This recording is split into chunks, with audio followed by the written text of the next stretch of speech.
Welcome to our engineering conclave 24. Thank you for mister Kalidas sir, जो हमारे corporate chief engineer हैं, जो हमें आज इस मौके पे मुझे कुछ बोलने का अवसर दिया। इसके लिए मैं तहे दिल से उनका शुक्रिया करना चाहता हूँ।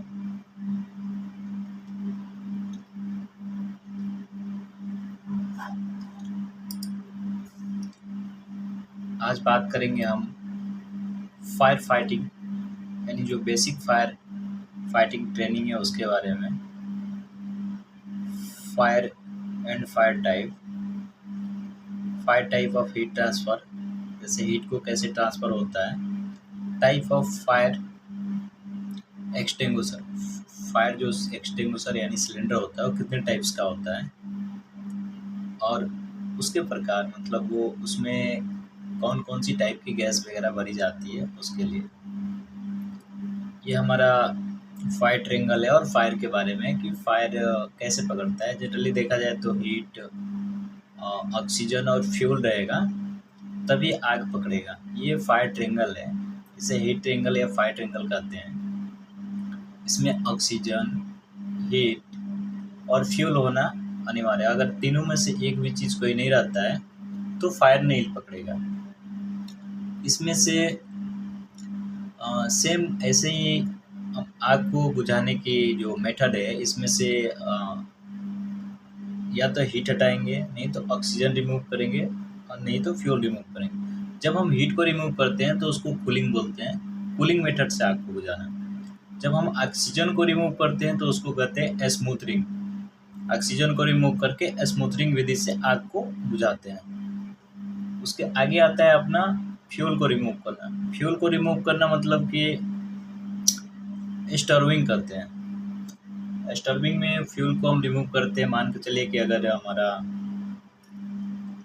10 गैलन है जार है, जिसमें डीजल रखा हुआ है, अगर एक में आग पकड़ लेता है तो बाकी गैलन को रिमूव करना वहाँ से, ये फ्यूल रिमूव या स्टर्विंग कहा जाता है। इसके आगे बात करें तो क्लास ऑफ फायर, जो आग की प्रकार है वो कितनी टाइप की होती है। जनरली देखा जाए तो class A, class B, class C, class D और क्लास एफ, और एक क्लास की आता है। बट हमें होटल इंडस्ट्री में 5 प्रकार की फायर की ज़रूरत पड़ती है। इसमें क्लास ए में नॉर्मली आग होगी जो वुड में या पेपर या कपड़े में पकड़े।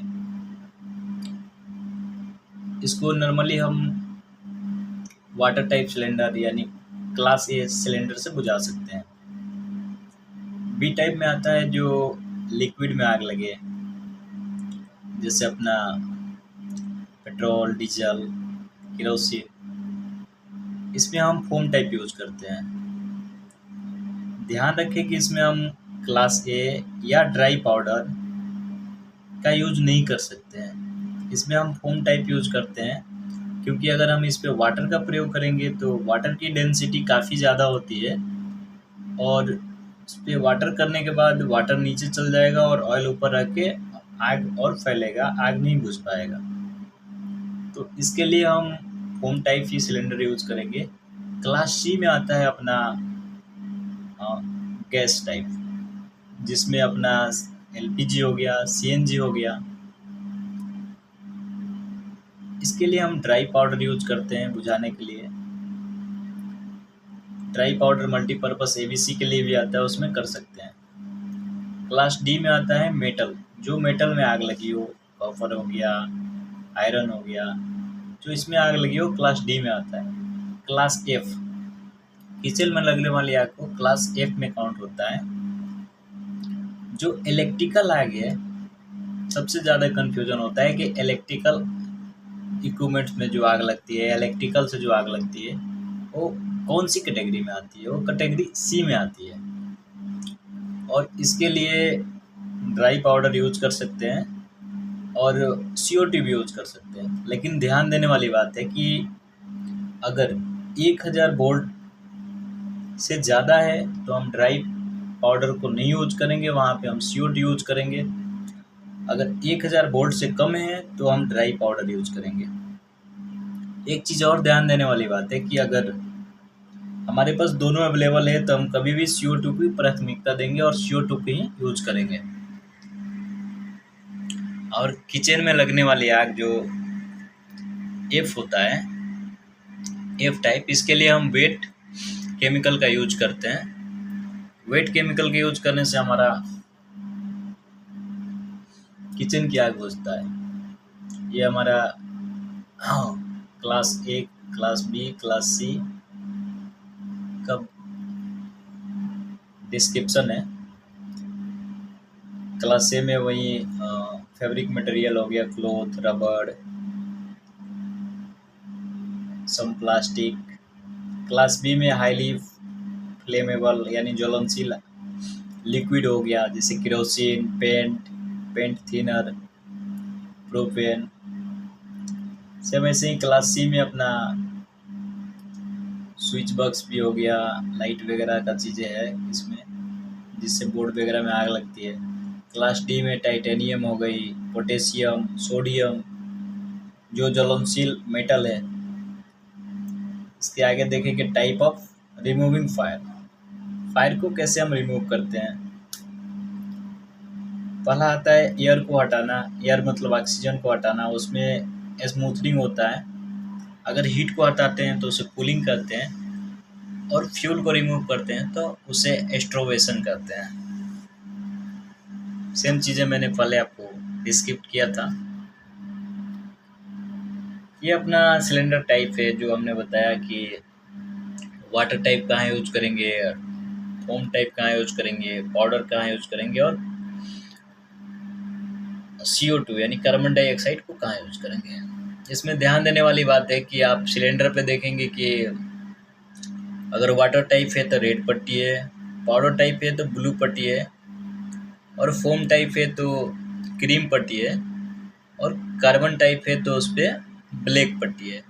एक वेट का आता है जो हम किचन में यूज करते हैं, वेट केमिकल, उसका येलो पट्टी होता है। ये अपना फायर एक्सटिंग्विशर कैसे वर्क करता है इसके लिए है ये। इसका वर्किंग कैसे, वर्किंग प्रिंसिपल है। ये ड्राई पाउडर है जिसको DCP भी बोलते हैं या ABC टाइप बोलते हैं। DCP का मतलब होता है ड्राई केमिकल पाउडर। इसमें बताया गया है कि कौन सी पार्ट्स का क्या नाम है।